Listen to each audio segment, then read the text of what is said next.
Okay, you're live.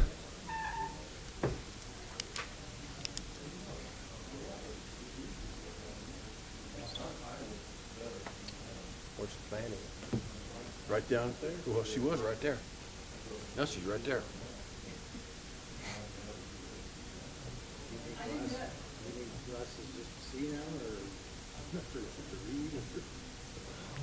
You're still live. Okay, good morning, everybody, and welcome to the December 21st BOCC meeting. Will you all please rise for the Pledge of Allegiance? I pledge allegiance to the flag of the United States of America and to the republic for which it stands, one nation, under God, indivisible, with liberty and justice for all.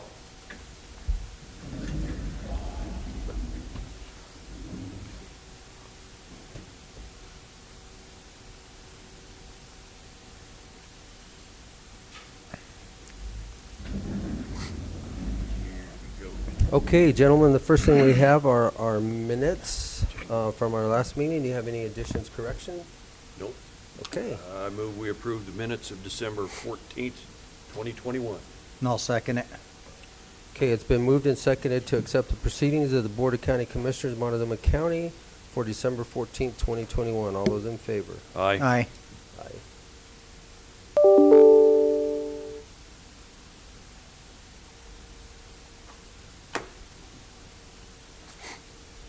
Okay, next we have our planning. Sherry Jane.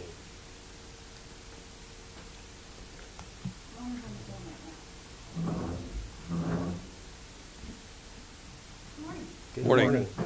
Did you get batteries back in that one? Are we good? It should be working this morning, but we will see. Sorry, That's okay. gotta turn it on. But I don't know how this one got up here. It levitated. I think your projector's about to take it down. Okay.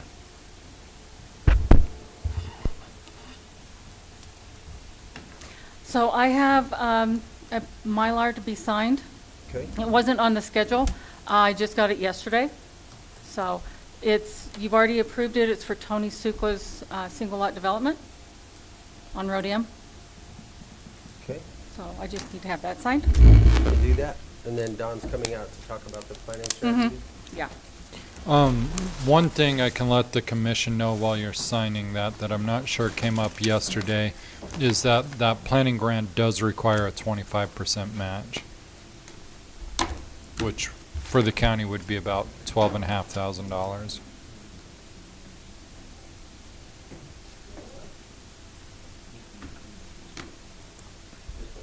Just one? About $12,500 match. Yeah.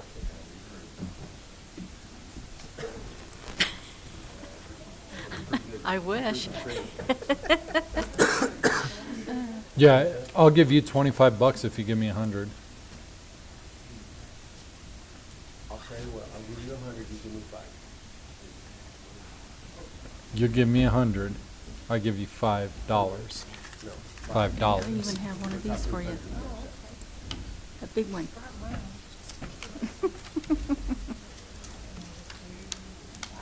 Yeah. And then you can take it with you. After I get it rolled up here. Shocked the snot out of me. Yeah, I know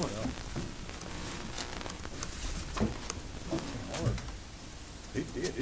It shut this off for a second. There you go. Thank you. Good morning. All eyes are on you. Good. Sorry I'm late. I was dealing with one of our campground startup on your own people, explaining the process and the ins and the outs, and 2 sites is fine and it works so well it turns into 7, 8, 9, 10. Starts out dry camping and then it starts with septic and. Because everybody doesn't want to go through the process because they think it's just a site or 2, so it's no big deal, but That's no great. big deal turns into a big deal sometimes. It starts with an earthquake and aeroplanes, doesn't it? Exactly. Starts with everything pouring onto their neighbor's property. What it is Right. other than- Oh, yeah, one guy, I don't remember how he worded it, his dry camping cat box style or something, disposing of your waste. A lot of litter involved. Cat box style. Something like that. Welcome to planning. All right, well, let's talk about a planning grant. Okay. So, So just to follow up on our discussion yesterday, DOLA's got a grant application for a planning grant that will address, we picked out three specific items because most of our land use code does not put up barriers, roadblocks that has to be circumvented like a lot of municipalities have. Because a lot of them are having to change their land use code to allow for higher density and anything in the county, we don't have those restrictions. So we can address that with a PUD or you know, multifamily housing complex or whatever that way, through our regular process, without having to change the code. So anyway, we're just requesting, if you guys could make a motion to approve for us to pursue this grant for planning. With this grant application, if we're awarded the grant, then we can follow through with the steps and procedures for these other options of funding sources. And it also is a prerequisite for a future DOLA grant that would make available funds for actually purchasing property so that we could set up our own development. Obviously, if you own the land, you can do a lot to help out with workforce housing and try and keep costs down. yeah. So, in our discussion yesterday, you just brought up today, Shaq, that it does come with a match. Correct, a 25% match, so in this case, about $12,500. Okay. Just so that that's out there, that people understand that there is a match with that. Well, we gotta do something about getting some affordable housing for the workforce and stuff in this community.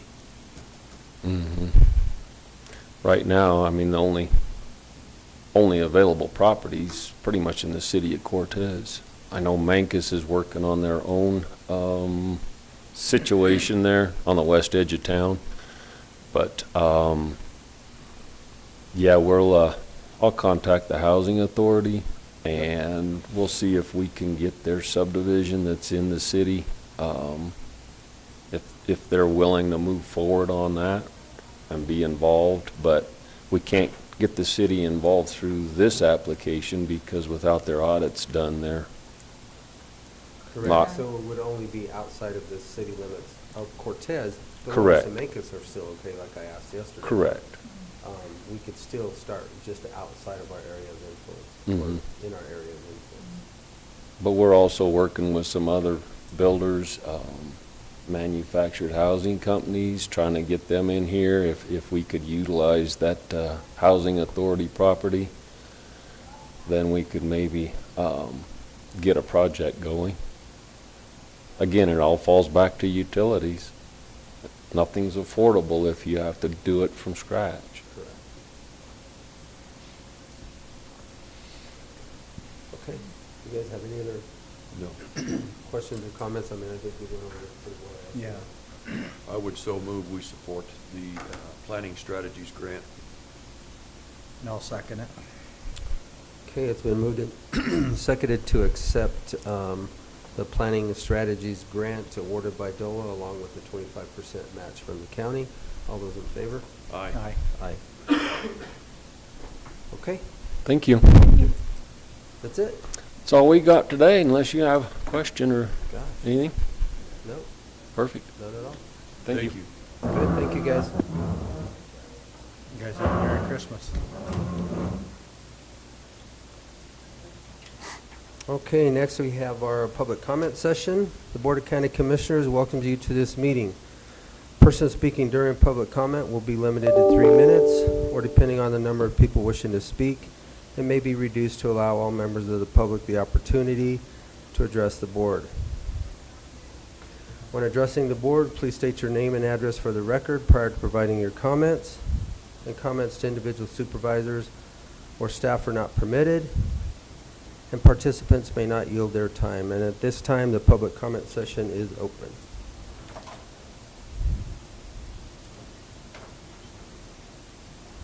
Good morning, Commissioners.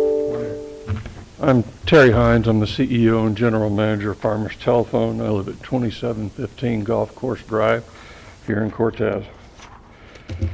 I just have a short thing to read. Effective January 21st, 2022, 30 days notice, Farmers Telecommunications will disconnect all services to the county as long as the current Director of IT is in place. Farmers Telephone and its board of directors choose not to do business with Montezuma County due to slanderous statements concerning Farmers Telephone, its CEO, the city of Cortez, Ute Mountain Tribe, and even a county commissioner from the IT director. The director has also on numerous occasions informed me not to talk to the commissioners. He has called the CEO me and screamed at and threatened me on the telephone. At this point, these are comments regarding an individual supervisor, and as the public comment session says, that's not part of public comment. Okay, so you guys also listened to an RFP for data services where you were told last week in public that we came in the middle. I never bid that at all. You were misled. So with that said, we feel that the behavior is inconsistent with values as a provider, employer, and citizens of Montezuma County. With that said, I tried to file a complaint with HR where I have an email from HR basically saying that the issue had been escalated to the county commissioners.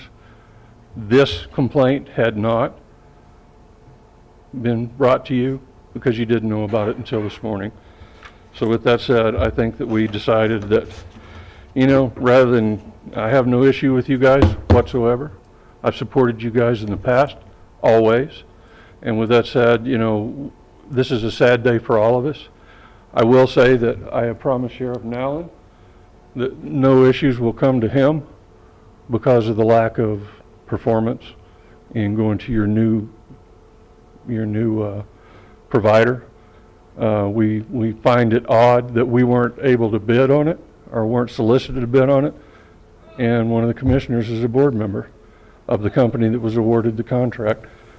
I don't think that's very fair, and I'm sorry. I really wish I wouldn't have to be standing up here in front of you guys. I respect all of you, and my company's been ill-treated, and it's been going on for quite a while, and I have notified you guys, and you guys never talked to me about it. Never even bothered to call me. So, thank you. Thank you. Thank you.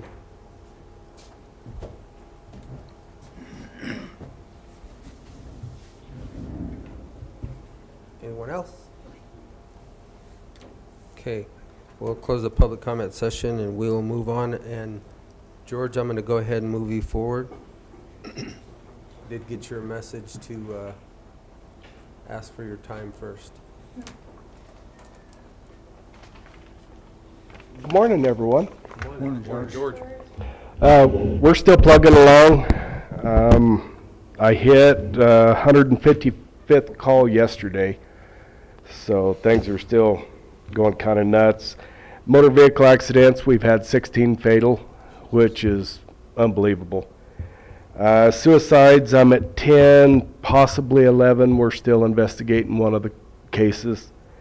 Overdoses, I'm staying strong at 8, but I do have a couple of talks out I'm waiting for, but I'm not real convinced that those going to be overdoses. Autopsies, we've been doing quite a few for other counties. Last month we did 20 autopsies in the morgue, and we've done 10 so far this month. Have another one here shortly. So we're bringing in a little bit of money, about $10,000 in the last 2 months. So kind of helps support my I guess. You guys have any questions? No. Appreciate it, George. You bet. Thank you. George. All right. Have a good day. Thank you. Thank you. Thank you.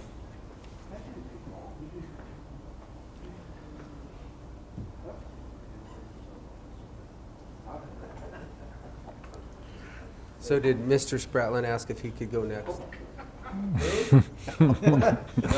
Come on, Sheriff. I don't care, he's got a beard. I don't. Come on. What's that got to do with it? Jeez, that's funny. That's hilarious. Good morning, everybody. Good morning. Morning. Let's see if I can remember how to do this. Stay.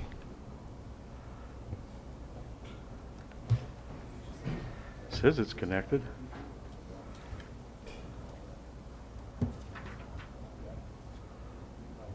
Well, it says it's connected. You're connected up there. but Get not on yourself ours. connected. Oh, look, the writing's on there the we are, wall. behind me. This one will work. It's behind me. It's okay. You guys are really throwing me off here, I'll tell you. That's funny. Well, for the month of November, we had 1,509 calls for service. We are up in a lot of areas. Been very busy. A lot of crimes that have happened, especially auto thefts. We've recovered every one of them that's been reported, as well as those from other jurisdictions here. As you go through this, you'll see that our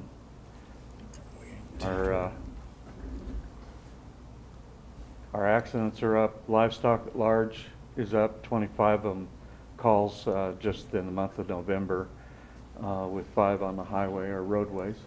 A lot of that has to do because the livestock growers are moving cows and whatnot. A lot of them get left behind, or they They're take coming home. off and they show up in somebody's yard or garden or something.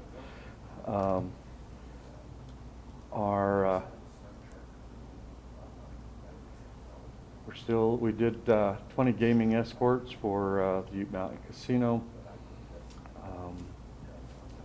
We've had 24-hour service for most of the year now, which has really helped a lot. Believe it or not, what I'm going to try and do next year is show you the hours of a lot of these calls for service when they're coming in. We get a lot of them between midnight and 6 in the morning. Still, it's never quiet. DUIs and whatnot, 3 auto thefts. Like I said, we should have it up there. Come on, work. There we go.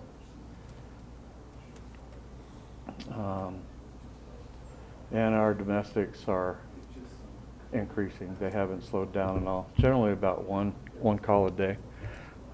We have 5 drug trafficking arrests in the month of, you'll see here the drugs that happened in November. So we're working really hard on a lot of these, and so a lot of these cases are coming through. They're working out. Okay. For the jail, this is our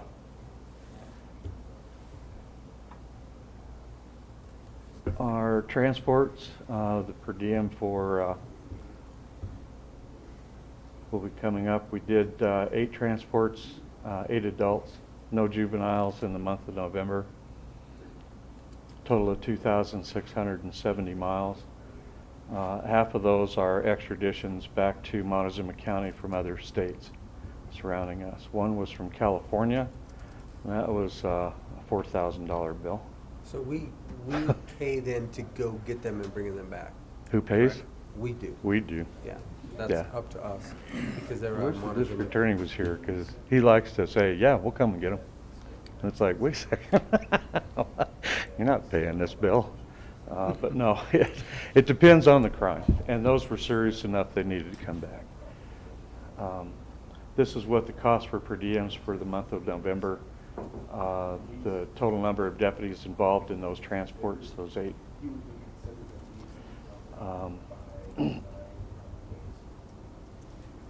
This is the jail count for the month of November, broken down between male and female. How many were in custody in the detention center is in the total column. Highest there in the beginning were 77 on the 2nd of November. And we're running right about 74 right now today. 11 were released yesterday after court appearances and bonds were set. So they're in and out. This is the arrests per day and releases per day. You can see that like on the 10th of November, we had 9 arrests and 15 were released. So it's back and forth every single day.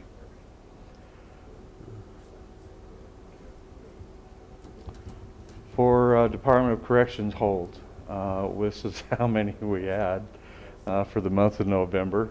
We are down to 5 now, right now. So the majority of these have already been transported to DOC. They were billed at $75 a day, 240 days, $18,000. We know that we're only going to see $59 and some odd cents out of that. For Dolores County, this is what they've had for the month of November. There's only 2 left in the jail, but they were billed $4,875 at $75 a day, 65 days total. And the City of Cortez, for municipal charges, there were only 2. Maximum amount was 3 days at a time. I have received word from the new municipal judge for the City of Cortez, who wants to tour the jail in January, and she apparently she wants to start sentencing more municipal charges into the jail. So we're into talks about that. So I have no problem with that. Sheriff, Yeah. since the commissioners are statutorily required to tour the jail once a year, would it make sense to Sure. put them through at the same time? Sure, if you would like, we can set it up where the judge is with you at the same I time. don't like his term putting us through. What's that? I don't like how he says putting us through. What? You up for it again, Joe? I'm up for Okay, all right. Have one of them raspberry deals ready. I'm Have ready to for give him a anything. Dramamine or something, you know? So, well, you know, Yeah. I would like you to take a look at it at least 2 or 3 times a year, please. Okay? That would really be a big help. Is that one cell that was damaged up and functional again? It's functioning now, yeah. Yeah, it is. And I'll tell you what, we have received a lot better help from building maintenance. So it's really been great with Dustin. He's been Good. really good. He's really reached out and helped us quite a bit. So I appreciate that. So these are just the total numbers that we went through for all of the agencies.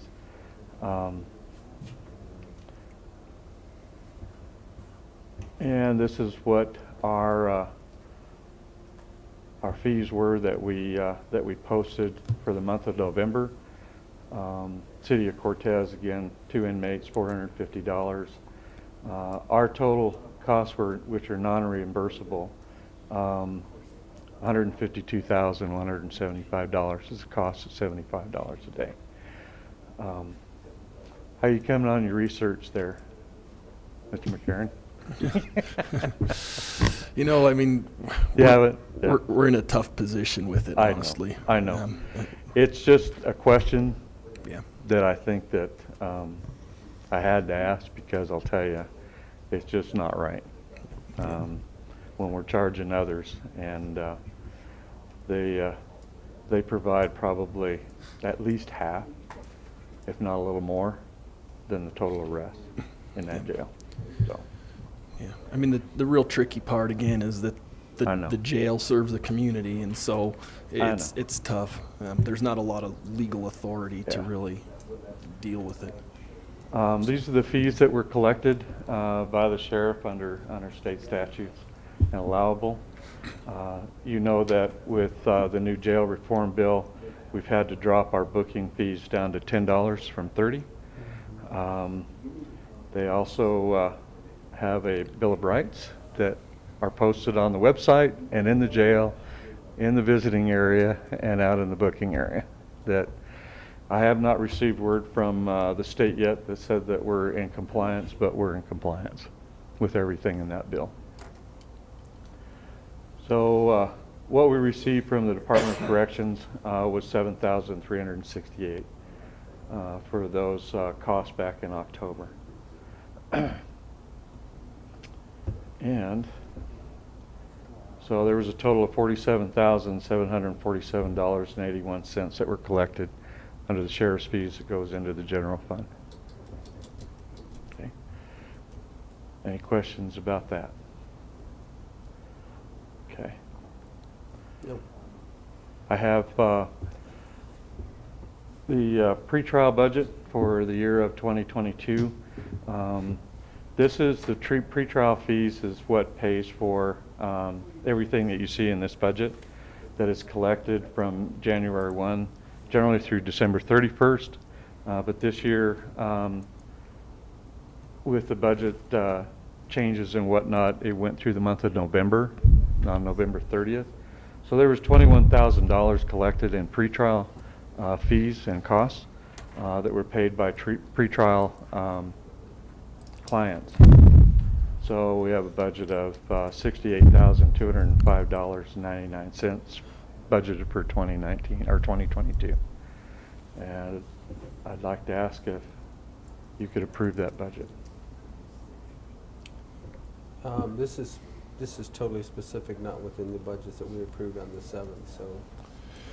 It does Or is go it into the included? overall budget, and I'm not sure what we have in there now, but Yeah, either I'm way, not it sure should be that it's corrected to The this. correct one that's posted, Okay. because this wasn't, So we just didn't need know. to Because he make didn't this have these numbers before. Pretrial yeah. budget, okay. And like I explained, there'll be a few others, such as, of course, the Dolores contract budget will come out in January after the 31st. And then the Forest Service will be coming up again in April, May, somewhere in there, of May, I what, think. well, how much money they'll provide. So that'll be another late one. And we'll Those are- just have to do resolutions to turn into DOLA to amend those budgets.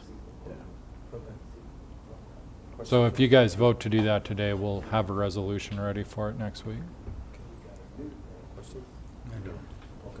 Move we approve the sheriff's pretrial unit budget of 2022. I'll second it.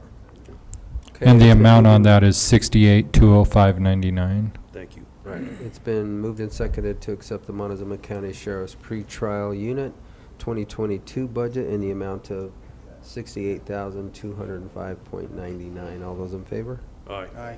Aye. Thank you, and I know that this morning I received notification from the state on one of the Bonnie Warren camera grants that I submitted two. I was awarded both, but we didn't, never got the official letter, and I don't know exactly which one this one is, but it's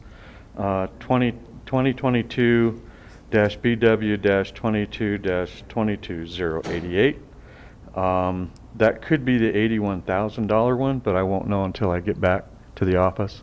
That's been approved by the state. I just need to sign that and complete it. It'll be effective as of today through June the 30th of next year. So is this part of the 217 initiative as far as they are going to provide some of these cameras for these, through grants for us? So Yeah, it's, That- my understanding, and correct me if I'm wrong, Sheriff, is that there's grants available for initial purchases, but as they need replaced or upgraded or whatever, that's on the county. That's, was gonna be my question, because that's not part of the state statute, is it, Ian? No. That once they mandate these, that they have to take care of them. Yeah. Is that correct? Because here's, yeah, We're but gonna not get every in- agency in the state, law enforcement agency, was awarded funding. So I feel kind of fortunate that we got into it right in the beginning and pushed it. But I budgeted for and requested a grant funding for the total amount of certified and non-certified deputies, which was 71, to purchase those for 1 year. But we had to stay with, if we had existing contracts with a body-worn camera company, such as Axon, we had to stay with that, because the state only would award, I think there was only 4 different companies. And so I stayed with Axon, and they've been great. They're upgraded, they'll be upgraded cameras. And then there was a second grant opportunity that came out 3 months ago. Applied for that, received word that we were going to receive a award for that, and that was $25,000. And that was for 20 additional cameras. Because I have to supply to all non-certified deputies as well as the certified ones. That includes the court security. That includes not only our jail staff and the certified officers within the sheriff's office, but also sheriff's posse when they're called to duty and they do security work. They fall within the same requirements. So it only for 1 year, but we'll see where it goes from there. Axon's been real good. Now they're a real good company to work with us. They've always treated us right. So I'm hoping that it will continue. And I don't doubt that the company will work with us well. I guess my question is more like in line with Shaq's, is now we get to bear the burden of that. Moving forward, the perpetuity, cost of replacement and which is maintenance part is of on us. 217 that we have to comply by 2023. May have to. So much of it is up in the air right now of what's going to happen next year. But I have, as well as the County Sheriff's Association is pushing for continued funding to assist sheriff's offices in the state with this, because it's a burden on the counties. It is, and especially us. Something that's mandated, and the policies that go into effect anywhere from January 1 to July 1st will be prepared into the Sheriff's Office policies by December 31st so that they go into effect.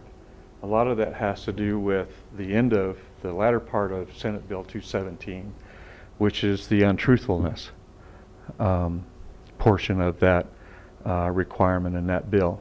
And that's a separate policy that I've met with the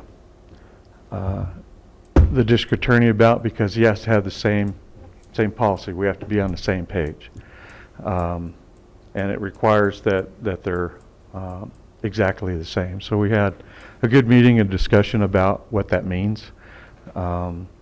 However, as being part of the Peace Officer Standard and Training Board member, I think we've had just about 55 untruthful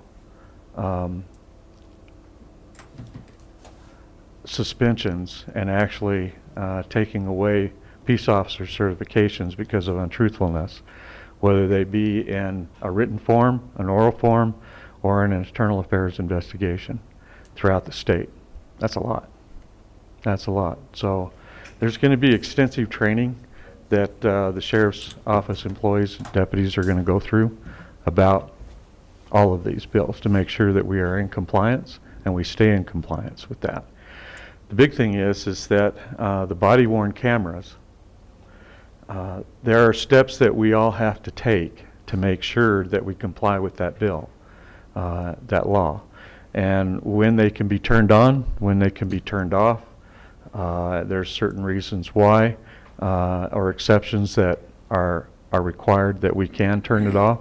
Most of the time they have to be on, and we have to keep that recorded information. And it's actually part of our case reports when there are reports that are generated. They're part of that. Always have been for the past several years. But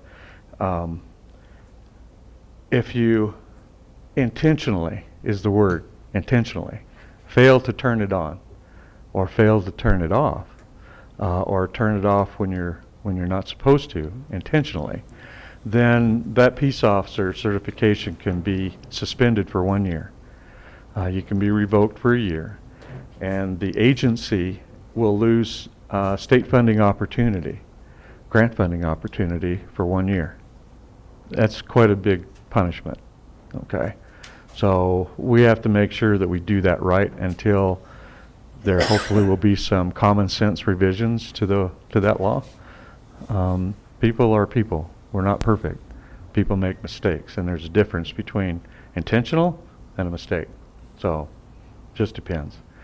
Also, with the Division of Criminal Justice, they're supposed to be coming out with a database entry program that for every citizen contact that there is reasonable suspicion or probable cause that you're contacting an individual for a law violation, that has to be entered into the citizen contact database. DCJ hasn't put that out yet, but with the 3 meetings that I've been through with them and other local law enforcement agencies, it sounds like it's pretty cumbersome what they're going to come up with. I was contacted by a company by the name of SmartForce, who has developed a citizen contact reporting app and form that goes directly into a stored, it's a stored cloud, and then it transforms and can be transmitted to the Department of Criminal Justice under their format of how it's received. This app was free. It's on our phones. IT has actually helped get it onto all of our officers' phones, on our MDCs, the mobile data computers, laptops, and desktops. It takes about a minute or 2 to do that, and you can do it in the field, you can do it anywhere immediately. It's so much easier than what the state was trying to come up with. So I'm in hopes that that will continue, because a lot of agencies in the state, from what I understand, are using them, and it's free. So why not? We'll see how that goes. Okay? All right. All right. Sheriff, Very good. a lot of people out in YouTube land weren't at your presentation last week, but I just publicly want to commend our drug task force, our Montezuma Cortez drug task force. For those who didn't know, the Montezuma Cortez drug task force in 2021 thus far has confiscated 291 pounds of marijuana, 106,587.5 fentanyl pills, 3,175.2 grams of fentanyl in powder form, 5,953.66 grams of meth, 62.92 grams of blue meth, 5.13 grams of psilocybin, 21.04 grams of brown heroin, 969.2 grams of black tar heroin, 96 pounds of prescription medications, 4 Xanax pills, 1 gram of cocaine, 22 guns, 5,351 rounds of ammunition, 75 pounds of ammonia nitrate fuel oil, 57 feet of det cord, 151 blasting caps, 18 sticks of dynamite, 11 vehicles, and $65,460.57 in cash. Confiscations valued at $2.08 million. Yep. And you certainly didn't have an Army or a $2 million budget to do that with. So I just really want to commend the officers on the drug task force that have been able to accomplish so much with so little. Yeah, well, thank you. And it's everybody there is working as a team. That's how it all comes together. It's to protect the citizens in our community and our county, and that's what we're doing 24/7. So thank you very much. I appreciate that. And I would highly recommend that if you do these presentations, go watch them. It is unbelievable the amount of drugs and stuff we have in this community right here that we didn't it blew me away. Yeah, And it's blown us all away. It's not, it's educate yourselves. education and then the highlighted of what you're actually fighting. Mhm. You know, the drugs are, you know, Yep. what Shaq just mentioned there, but it's what you're fighting to even confiscate or to get those drugs in Exactly. the armies or the Yep. well-formed. Yeah. It's to help educate everyone in our community, and especially those parents that are raising children, the grandparents, even great-grandparents are raising kids. They don't have a clue of what this is, or the lingo, or the language, or what to look for, and this helps them know. And that's what it was all about, to help protect everyone, especially our youth. So. Well, a well-informed public is the way we're going to beat this. Exactly. And I'm just really proud of all of our citizens that they reach out and talk to us constantly. Let us know. That was the whole point. See something, say something. And that's often sometimes the key of putting that puzzle together and identifying those people. So, thank you. Good very much. presentation. Thank you, Thank you, guys. Steve. Thank you. Thank you. Okay, next we have our emergency manager, Mr. Spratlen. Before lunch, nice. Well, we can change that. You want to come right? I'm shutting up, I'm not saying a word. Good morning, Commissioners. How are you going to give your report if you shut up? Good morning, Miss Kim.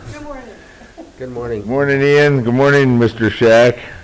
Good morning. All right, so you guys hopefully received the update information on my SIT report. Just some highlights. Thank God we're getting some water into McPhee and into Jackson, so that's raising up about 2,000 acre feet this last month. The Forest Service did get rid of the old breaker tires over there, and about 1,250 were removed and sent to the landfill to be shred, and there's another 2,500 in storage, and they're going to send them in the spring. So they knocked it out pretty good. They dragged all of them out that they could. So that'll make a few people happy here and there. The housing, non-congregant shelter, we ended up housing an extra 6 people this month. Been very busy. And that cost, of course, is being paid through the Public Health Cares Fund. So, and we're good for next year to do the same, to help people out. So we're going to continue in that. It was about, I had to adjust the figures because some people left this weekend early. So we're about $20,500 that it cost us since COVID, since the beginning of COVID. So let's see, the COVID stats, of course, they went up, but they weren't going up as quick, so they're slowing down a little bit. And then we had 59 outbreaks compared to 56 last month. Under transportation, we were looking at trying to get a vehicle that we could utilize to transport people and not utilize the emergency services EMS rigs, because they have to, naturally they got to decontaminate, it puts them out of service. So we're pretty much going back to the old MoCo bus. We're going to utilize that, and EMS is all for it, so we're just going to fix that thing up and get it out there, start utilizing it. Our CWPP, thank God James is working on that. He's just about done, and we're going to try to get that out to the stakeholders, hopefully January. There's just a few more odds and ends. We keep looking at it, and he sees more, and he wants to kind of insert things in there. The hospital, you can see there, the hospital, the medical, we had numerous patients. That's the whole region there that you're looking at. And it went down in at least 3 days worth. I'm watching it slowly going down with COVID patients. So I think we're on our way down for a little bit, so that's nice.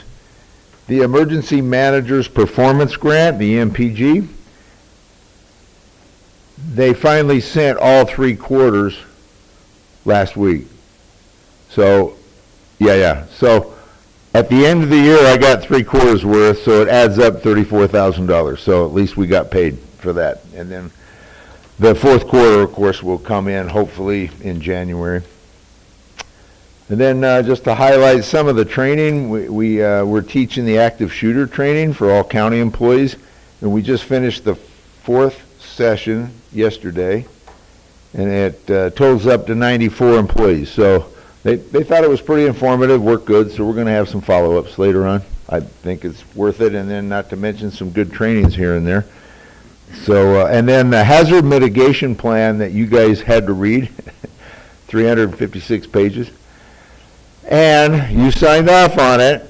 Because we did that, we're able to get into the pot of money, Homeland Security Grant Program money, as long as it's in the mitigation plan, which it was for generators. And we're able to submit that. Our notice of intent was approved. And Rachel, myself, and Dustin are working on the final grant to send in on the portal, and it shouldn't be a problem that I'm aware of.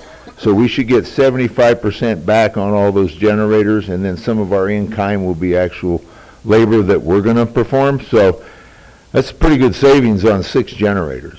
So we're talking $385,000, 389, somewhere in there. 75% of that the state pulls out of their pot. So we're kind of excited about that, so we're moving forward with that program too. So we'll finally have our generator here in this building. Yes. When? Wow. In the next 3 years. But yes, we are, hopefully when they get this organized, we're going to purchase these items and get them ready to go. And then, of course, the wait on them might be a while.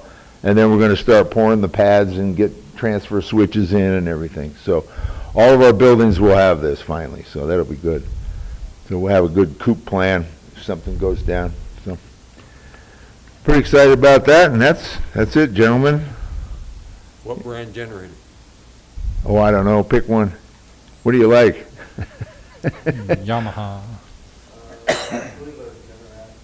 The Generac? Generac? Yeah. I think of the ones that we bid. Yeah, okay. Should be all right. I'm hoping. You know how it goes. When you need it and it fires up, you're like, come on, work. Come on, work. Yeah, yeah. What No. are we going to supply it with here? As far Propane? As fuel? Propane? Yeah. So we don't have Cleaner, easier, yeah. NG anywhere close? Yeah, Well, they're worried about sustainable because, there's a natural disaster. The propane tank would have to get stored. pretty much. So natural disaster will have us, the propane tanks ready to go just in case. And then, the orifice and everything will be set for that. So we'll have 1,000 gallons, I think, is what we had for most of them, I think, yeah. So we'll be ready to go. And then, of course, maintenance and testing all the time, but at least be plugged in, it should run everything. So unlike the old days, all the red plugs that would only work and certain lights, this thing will power the building. So we'll be everything running, including the server, right? All the server stuff, so.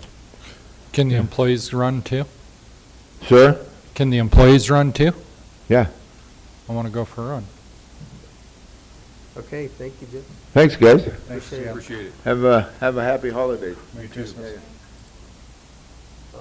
Want to go right at 10 o'clock, Shaq, or is she ready to go? She's not ready. She may be, but she hasn't tried to get into the waiting room yet. So let's Usually just go on. Does it at 10 o'clock. Connie Clemens something would be on at 1 o'clock. She texted and wanted to get in. So we'll go with the telecom bids. First is next, so Mr. Jim, McLean. telebids.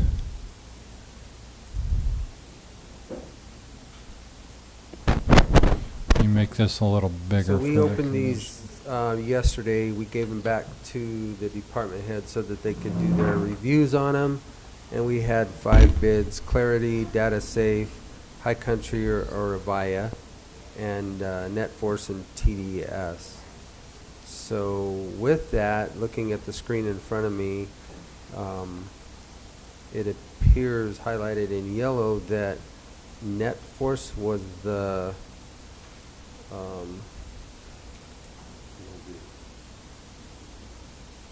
low bidder on the RFP.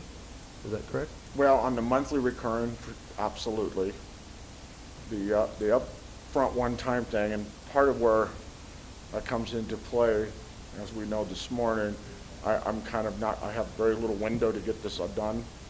And so it's really important to me to have somebody local when it comes to the phones, if possible, because if we need that support, if something goes down, you need to know somebody's there to help you deal with it. But all in all, price-wise, it was, for me, it was down to Net Force or High Country when you look at the services they offer. And then last night I got on and I did some reviews on the Avaya system, and a lot of the reviews were hit and miss. Some people love it, some people don't. The way the system works, 3CX has a really good reputation, and I had a chance to kind of demo that system online last night, and it looks really good. So that's just kind of my recommendation. And this way we can get moving and get it done.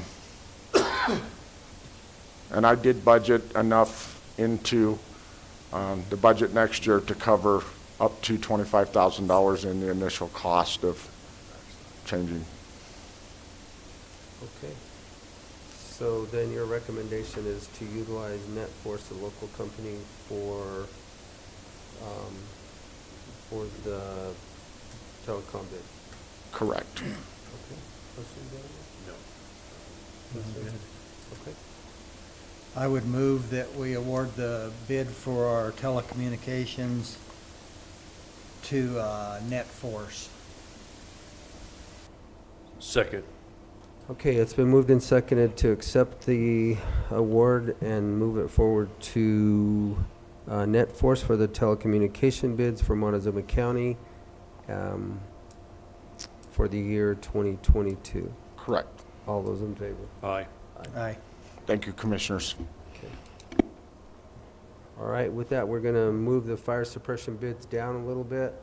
We do have the BLM, Connie Clemenson just admitted, jumped into the room. We're going to get a briefing from her, and then we'll jump back to you, Dustin.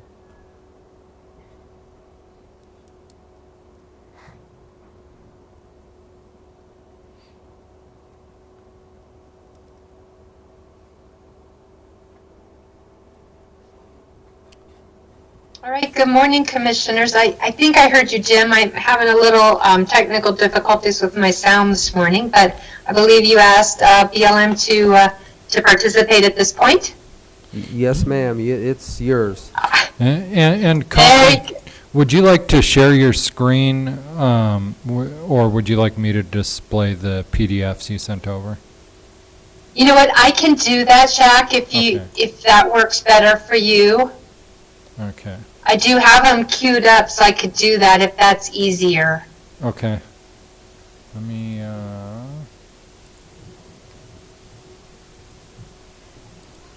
At least I think it'll be easier. I will give it a go, however. Okay, you should have all the power. Ooh, okay, thank you. Well, good morning, Commissioners.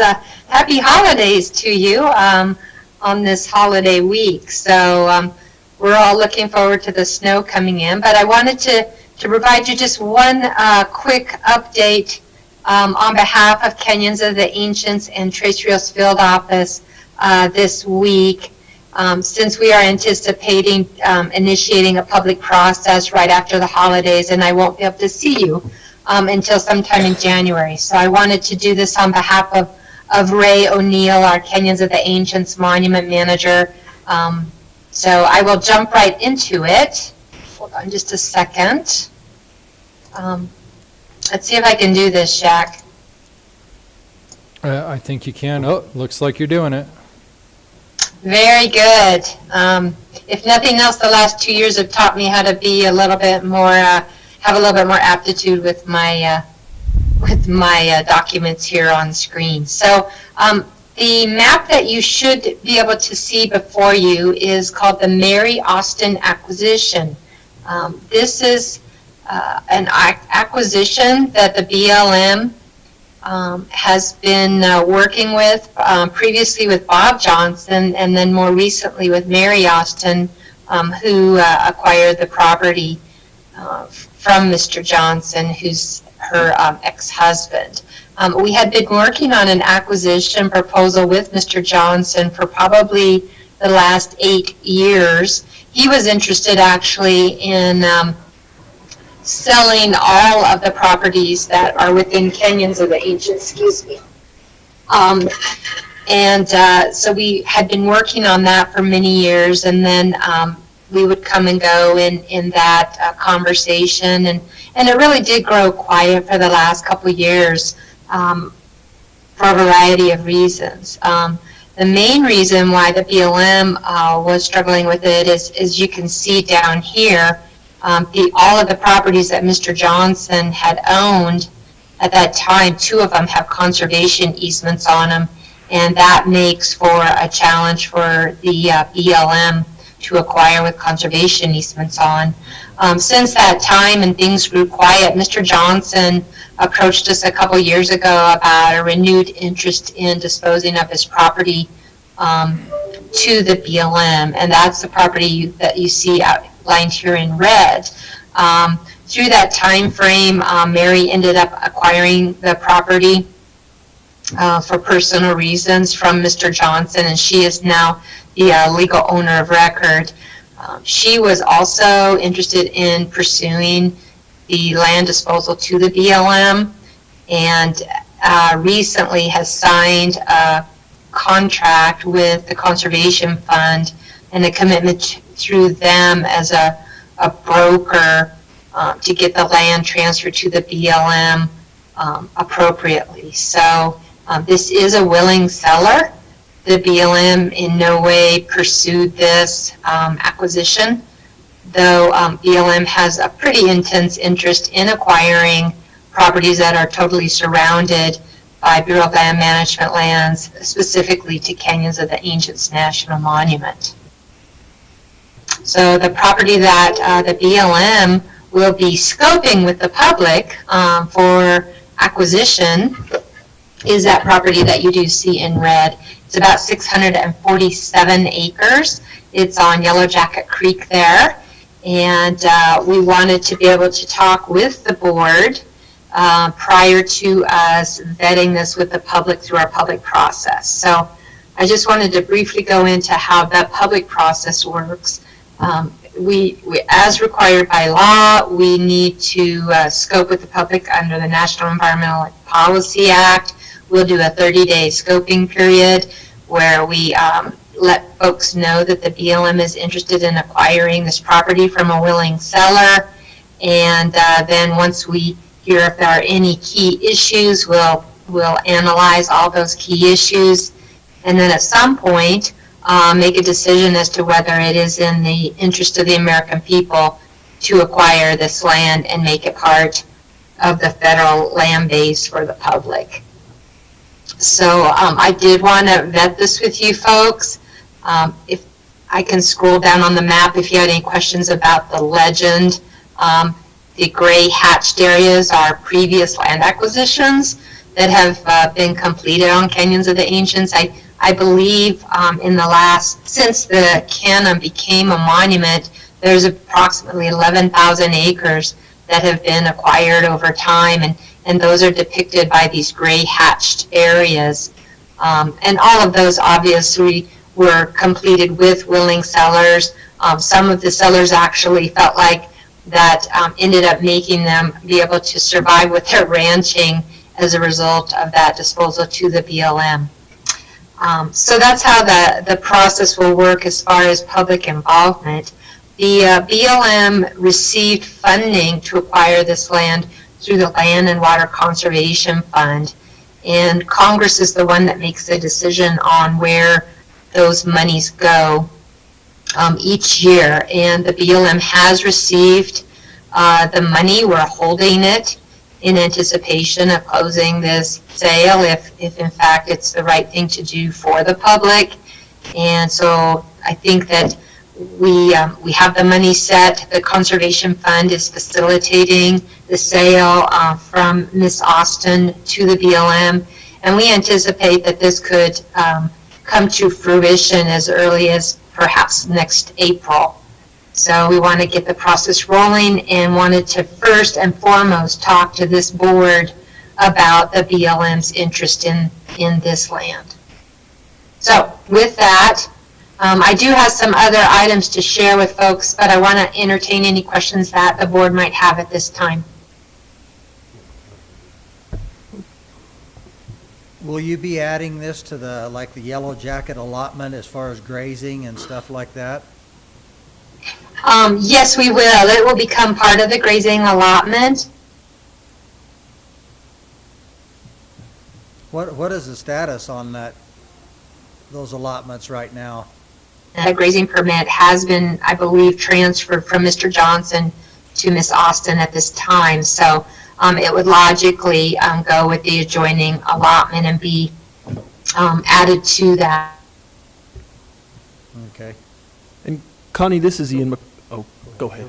Connie, this is Ian McLaren, the county attorney. Back in 2017, the board passed the resolution with the no net loss concept, which basically says that when private land is sold into the public domain, that our hope is that will be offset by opportunities to put land back into private holdings. What is the BLM's plan to help offset this acquisition? Yeah, you know what? I do remember that resolution. In fact, that was one of the reasons I wanted to come before the board, because I recognize the concerns that this board has as far as private land ownership moving into federal ownership.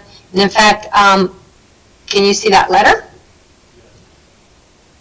Very good. So the Board of Commissioners at that time in 2012 sent the BLM a letter about supporting BLM to sell land and dispose of properties that we had identified through our resource management plan for land disposal. Interestingly, the BLM uses certain legislation to help fund these disposals because, as you can well imagine, there's a lot of tasks associated with land disposal. It's like a typical real estate deal, but we have the added benefit of all sorts of federal laws that we need to comply with as well.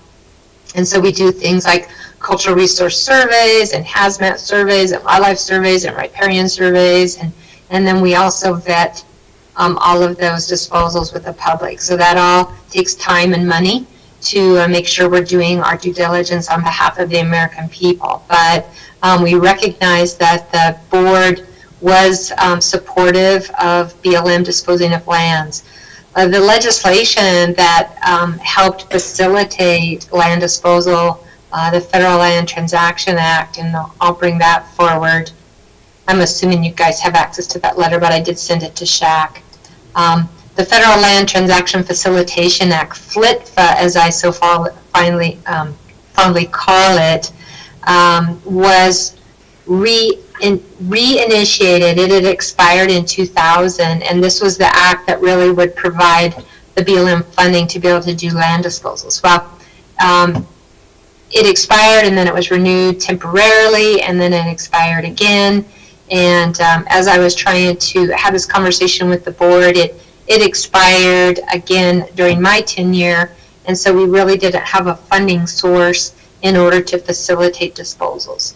Though the BLM has been very clear with this board over time that we certainly support doing land disposals in Montezuma County as our first priority, and we've made that commitment based on the fact that there's been historic acquisitions on Canyons of the Ancients. So I want you to know that the BLM still remains committed to that, and now that we do have this act permanently reauthorized as of 2018, we will be able to request some funds to help facilitate land disposal.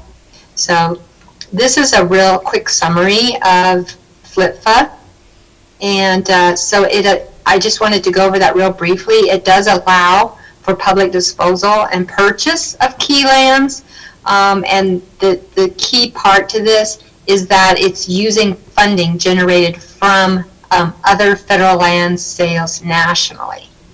So that really is really key to the Trace Fields Field Office, because as you well imagine, these are expensive endeavors to pursue.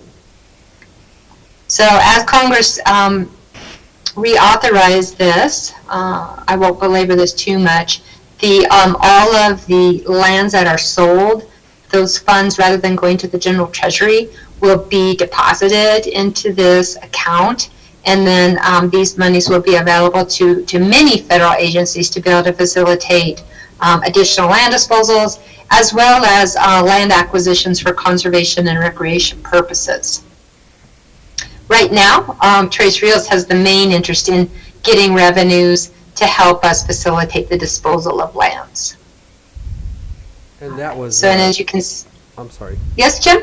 I was just going to bring to the board's attention, that was one of my concerns when we had our first conversation. I've talked to James Dietrich. He still has the map of the properties that are somewhat set out for disposal. Yeah, there you go. Within Montezuma County. So I appreciate that. There actually are quite a few properties. I don't know what the total acreage is at this point in time, but that was probably one of my concerns, and I had expressed that. But now that we have this map, these can be disposed of whenever you get that available, whenever they become available.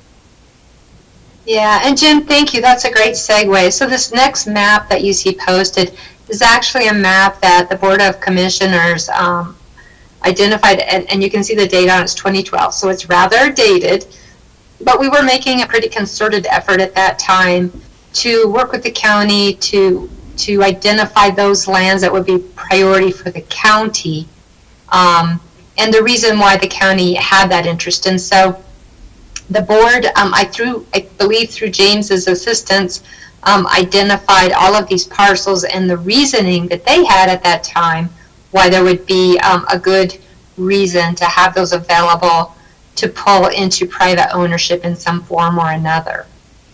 So this is a map that I approached James on a few months ago, that it's probably timely based on this proposed acquisition, that the BLM try to get some disposals going in the future.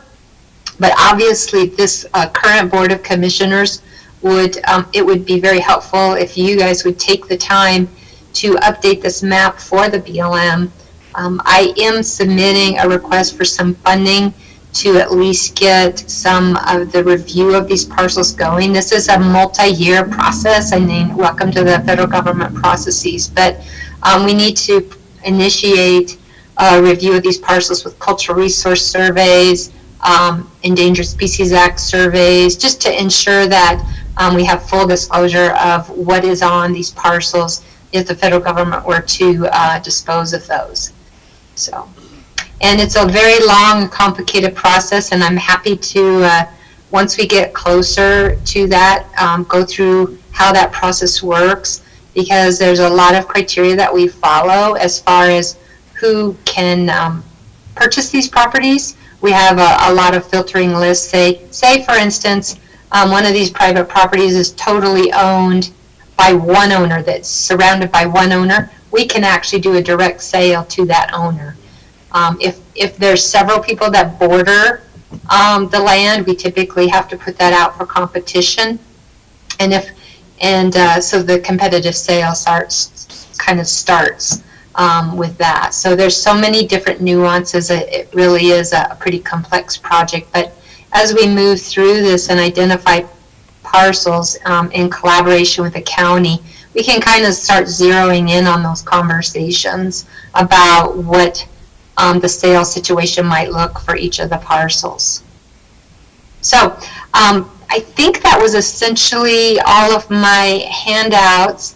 Those are available to the board. I sent them to Shaq and James, so you should be able to get printed versions of all of those.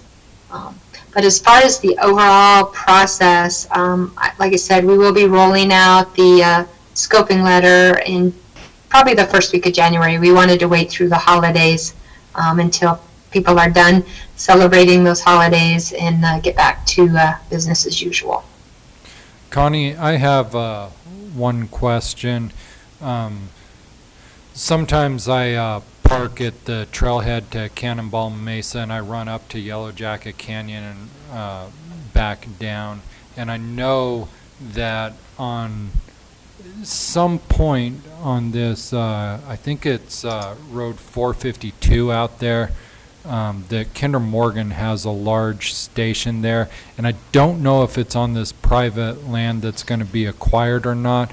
But if it is are they going to be affected by this transaction? Shek, I don't believe there are any improvements on the particular parcel. Would you like me to bring that map back up? Well, I was trying to Google Earth over it, but I just, I can't tell from the aerial where their land is and where the station is, so. But it's just one thing I wanted to have an understanding of. Yeah, as far as I recall and know, I've only been able to see the property. It's pretty hard to get to the property that we would be acquiring. There are no improvements on it other than there's some old miscellaneous historic things. There's a trail that goes kind of down through the bottom of it, but there's no infrastructure or items or buildings that we would acquire if we were to acquire this property. That Kinder Morgan stuff would stay in private ownership if it's indeed on private land right now. But it's not on this parcel. So are the Johnsons keeping the homestead down there? Yep, they want to keep their other two parcels here, the ones in green that they have conservation easements on. And I believe Mary has the intent of keeping those in the family, at least at this time. Okay. You would have to ask her, but that's my understanding. And another question I have is, since the previous commissioners in 2012 signed that, well, I don't know, it's not really an agreement, but has the BLM released any of that land since that time, or sold any of it? They have. This went back on the tax roll here in Montezuma County? No, we have not. We haven't had the funding available to process land disposals. And so, and FLTFA expired, so we've kind of been stuck. But now that the legislation is permanently authorized, we do have a mechanism to request funding to help support disposal. And we can use the funds from the sale to identify the FLTFA, correct, Connie? The way I understood it? Yeah. For disposal. Yeah, the way that FLTFA works is that any land disposal, anything that the government sells nationally goes into this national account and becomes available first to the state that acquired it, but after like 4 years or something like that, don't quote me on that, it becomes available to anybody in the United States, aka federal agency, to be able to facilitate disposals and acquisitions. So we're hopeful that we'll start getting some funding sources to be able to process these disposals.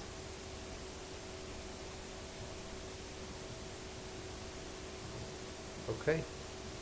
Anything else? All right, so commissioners, I really appreciate you working with the BLM on this.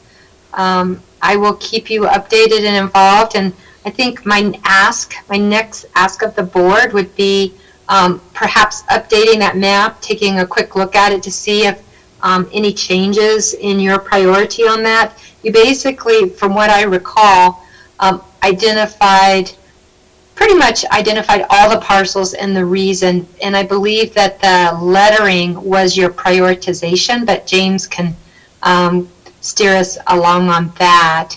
So that would be my ask of this board is would you like to update that? You don't have to, certainly, but it sure is helpful to us because our monies will be limited, and we'd like to focus in on those areas that the board believes as a first priority, because it does take several years to do something like this. So we want to get it right with this board on what they think is important for the BLM to dispose of. And then my second ask would be is of anything that's an A priority, that you help us out with the land ownership around each one of those parcels and whether or not there's actually a public road or not to that, a county road. Because that's certainly, when there's public access to a parcel, it makes it a very different option, as you can well imagine, for the general public to have an interest versus perhaps the adjoining landowners. So those are my 2 asks of this board, and really appreciate your support. And I'm happy to work with James on this, or however the board would like to do that. Connie, I talked to James a little bit about this map. I've seen this map before, and it's pretty well identified. We will take another gander at it just to make sure there's nothing else that we want to add to it. And then the priorities, we can look at it together between the 3 of us to make sure that that happens. So yeah, your 2 asks will be taken care of along with James, and then obviously he'll be our key personnel dealing with it. And since he obviously has most of the information that we don't have. So thank you. I don't think we have any other questions or comments. And Merry Christmas, I guess. Yep. Thank you. Thank you, Connie. Might have lost sound. Uh-oh. Thank you, Connie. All right, are we done? We're Yes. done. Okay, sorry about that. I think I lost sound there for a minute. Well, you guys have a great holiday, and we'll see you next month. And if you have any questions in the meanwhile, please feel free to call us at any time. Okay, thanks, Connie. Okay. Bye-bye. Bye-bye. Show her your tie again, so she knows Merry Christmas.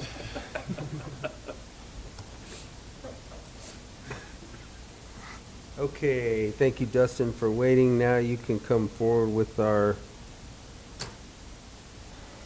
proposals of what we opened up yesterday and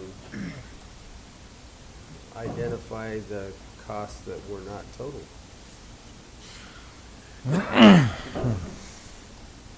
Did you get that email, Chuck?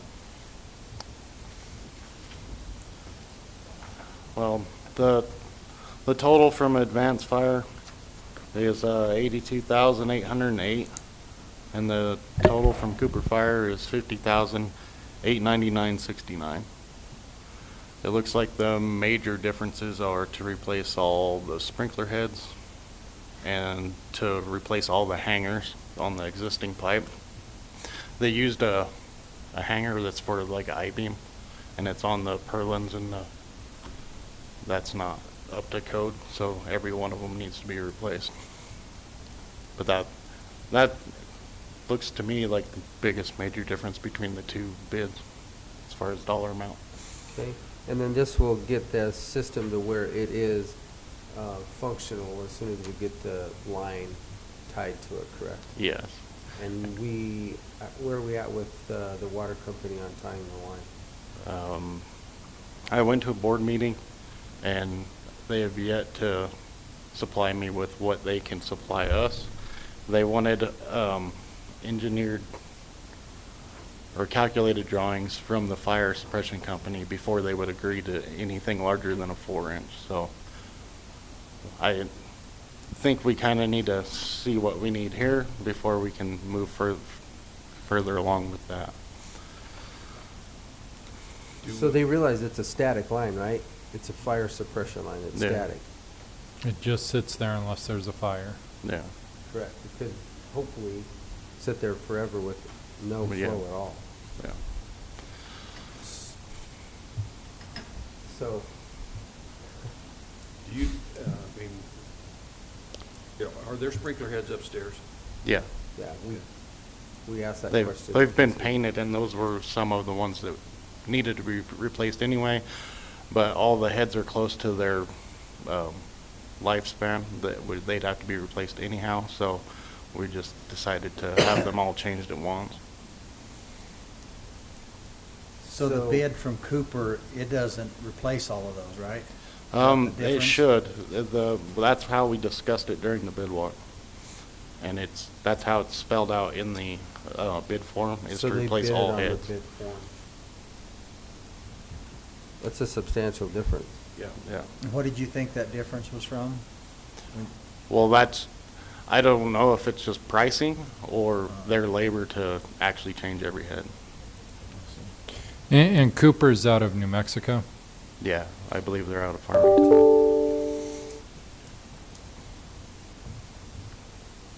We are allowed 5%, but obviously $32,000 is a little more than 5%. My question is, I mean, obviously, we can approve the apparent low bidder to do this, but before we schedule this work, if we don't have a static line there, it serves no purpose to do this work. Because right now, this is not tied to anything, correct? I believe it's tied to the existing line, but I think they determined that there wasn't There's not enough flow.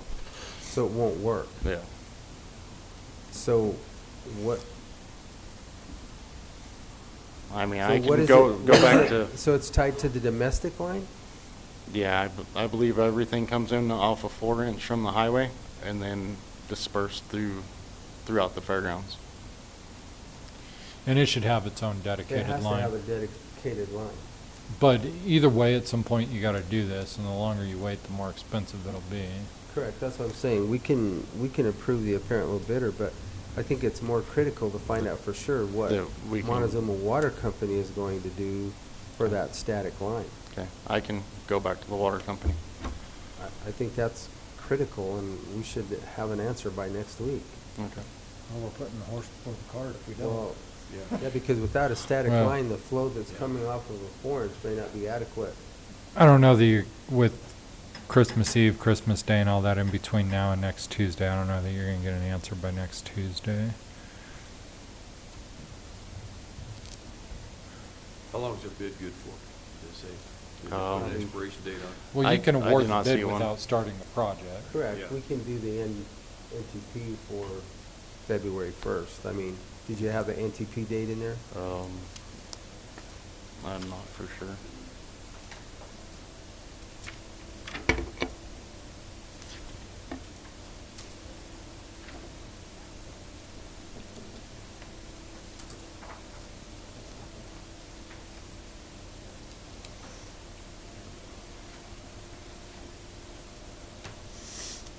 Which is fine, Dustin. We can look at that, and we can change the NTP if we have to. Okay. But this gets the system ready to go, and it's a dry system, correct? Yeah. Okay.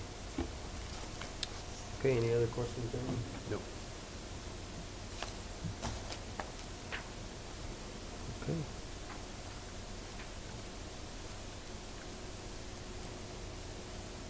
So there, the totals are. So I would move that we give this fire suppression bid to Cooper Fire in the amount of $50,899.69. Second. Okay, it's been moved and seconded to accept the Fairgrounds Fire Suppression bid, bid 2021, and award to Cooper Fire in the amount of $50,899.69. All those in favor? Aye. Aye. Aye.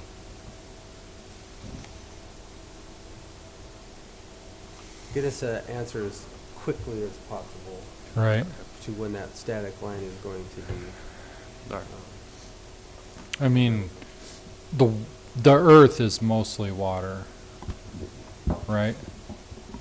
Like 80%. Static line. I know, but the earth is mostly water, right? And is most of that water carbonated or uncarbonated? It's salt. Carbonated or uncarbonated? It's uncarbonated. So then would the commission agree that the earth is flat? Thank you, Justin. No, just the water in Yeah, it. thank you, Justin.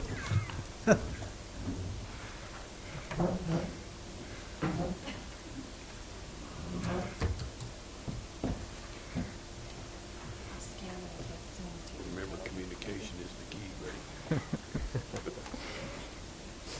Okay, next we have unfinished business. We'll discuss our conversation that we had last week and yesterday. Gentlemen, what is our, we need to make a decision. We said that, or we told Dolores County that we would give them an answer definitely today.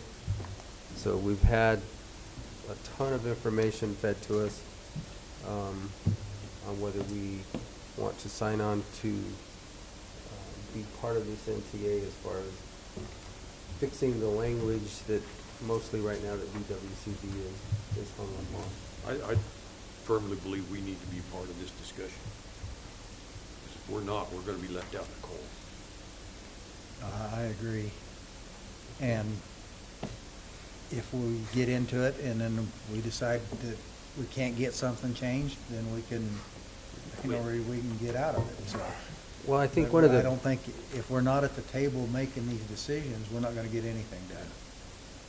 And I agree, and there's not that many of them that they're really hung up on right now. No. And I think the bigger thing that we have, well, not bigger, but one of the biggest things is that the land use part of it for us is pretty well protected for any future development or grazing. Yeah, all of the or land anything use else stuff that is goes very down there. protected. So if we can help with fixing the language and getting some clarification on the definitions for unreasonable and Unreasonably diminish. unreasonably diminished, by being at the table, we actually can have some benefit. If we're not, I think we're just in the wind. So I think Joel makes a good point that just because we come to the table doesn't mean we have to stay at the table. It just gives us a voice and gives us an opportunity to make our views be heard and like you said, try to hone in some of the holes and some of the definitions that we really need clarity on in order to move this forward in a way that's going to be in the best interest of our county. okay. So then I guess is that in a form of Yes, and I'll move that we become part of this NCA. I'll second it. Discussion of the NCA, let's put it that way. And how does the board want to communicate this back to Bennett's office, San Miguel County, and Dolores County? That's a good question. I think that we can just have Ian draft a letter stating to Dolores, San Miguel, and John Whitney that, you know, we do want to be at the January 7th meeting to be part of the discussion and negotiations if that's what we're doing on January 7th for the NCA. And this will be a letter that you guys want to sign off on, is that okay? Yes. Yep. All right, so it's been moved and seconded that we join into the discussion and negotiations of the NCA with San Miguel, Dolores counties. All those in favor? Aye. Aye. Aye. Okay. Next, we have the certification of the levies and the revenues. Before we get to that, Commissioners, Planning Department just got another plat back, if you could sign that. Okay, we can do that. We can take care of that. This is for the Davis Cakes subdivision that you've already approved.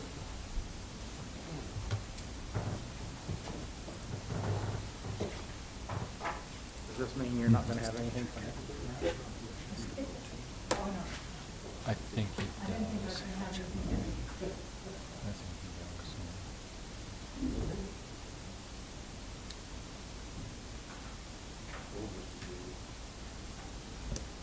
My phone.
Thank you, ma'am.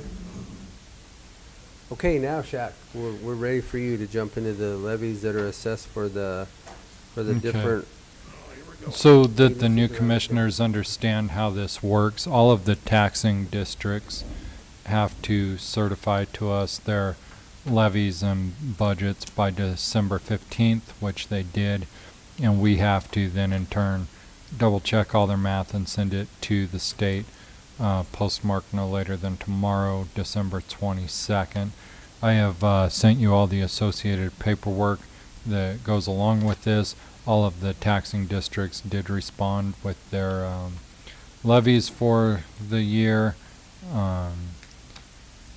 And so I'd be happy to go through all of the math if the commissioners have any questions, or you I don't certify the I don't levies. have any questions. I think this is a good time for education.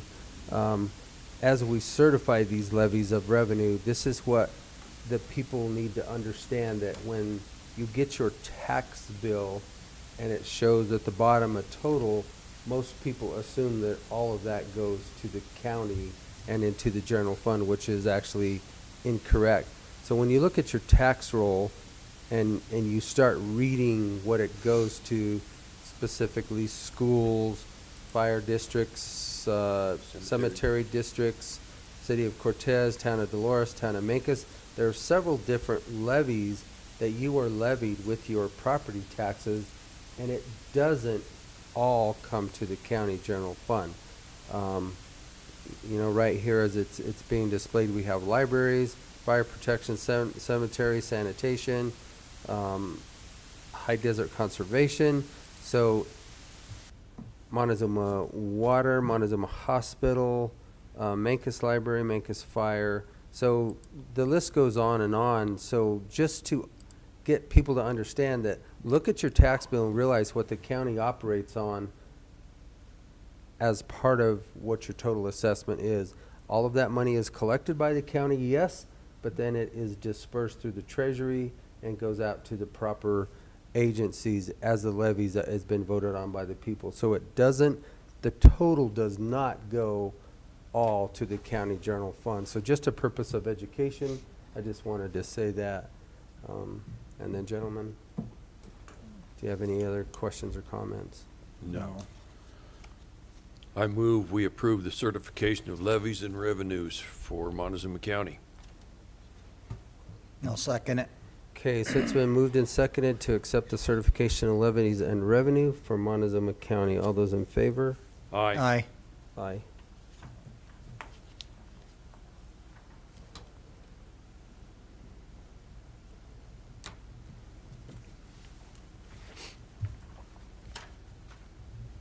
Just one spot. Okay, attorney's report. Most of our cases continue to just move slowly through the court system. I do have a conference with opposing counsel this afternoon on our Road Y case to get a trial management order developed that will basically set forth dates moving forward to move that case along. So that I expect that case will start to pick up significantly after the new year. Other than that, things in our office remain pretty consistent. I did want to make note during my report today, I did talk to our road superintendent, Rob Engelhart, and we have had some issues around the county with trucks leaving large chunks of mud on the roadways. It sounds like it's been an issue both this fall and then in the last year and the past years there were some issues with that. And so I just want to take this opportunity to remind everybody who's out there watching and the commission that there is a statute in Colorado that prohibits obstructing any sort of public roadway. And that obstruction can be anything from, a large obstruction like a gate or something substantial to mud, to ice, to seepage from a ditch, really anything that obstructs the public's ability to safely travel along that roadway. So, for folks out there who may have heavy equipment or other equipment that is moving mud onto county roads, be aware that is prohibited by statute. That can be punishable with a misdemeanor offense, and there are civil penalties as well. Certainly I'm not I'm not in the construction business. I don't understand the intricacies of removing large clods of mud from trucks and that sort of thing, but that has to happen. At one point last year, Mr. Engelhardt indicated that the county had to actually take backhoes to move chunks of mud off of a roadway. So just something for everybody out there to be aware of. Certainly it is that time of year where things are wet and things are muddy, and there's going to be some amount of mud that comes onto a road, but it can't be of such size or quantity that's going to obstruct that roadway.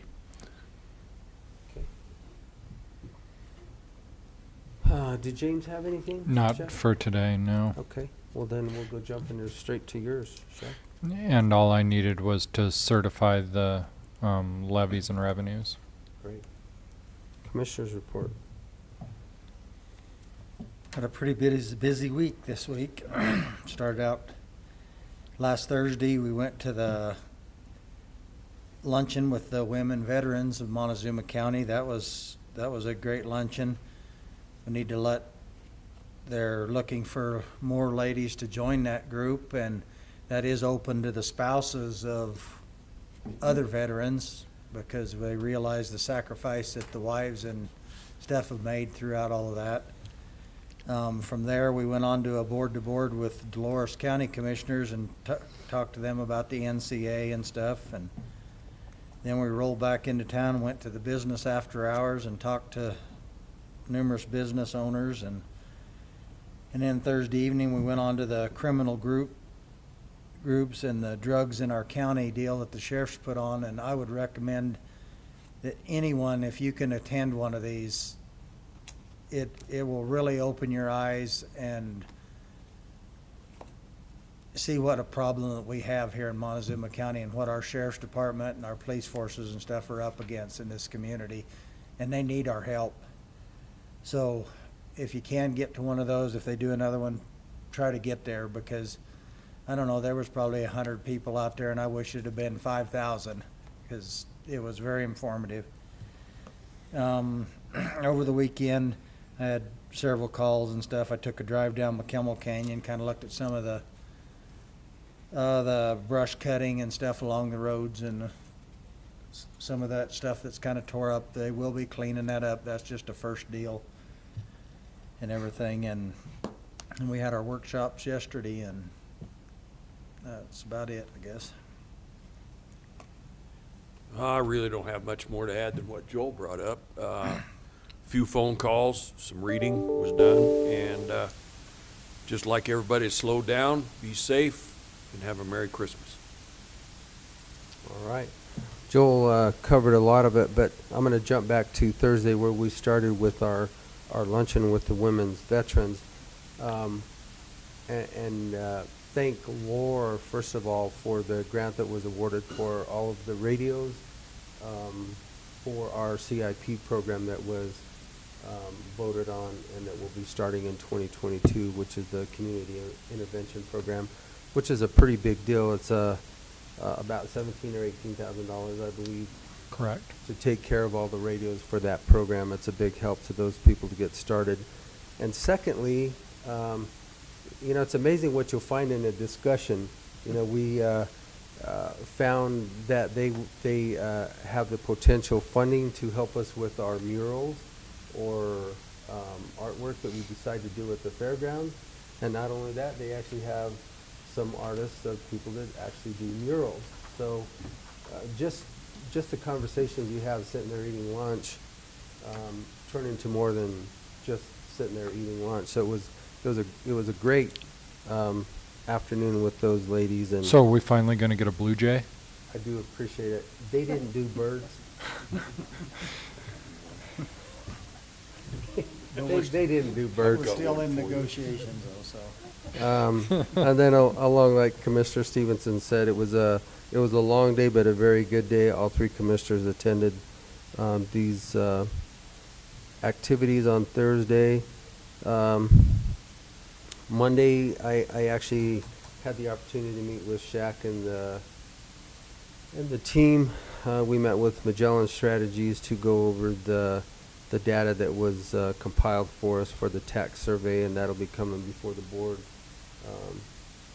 in a conversation, probably at a workshop, of how do we now proceed now that we have the information, and how do we start our campaign forward in education of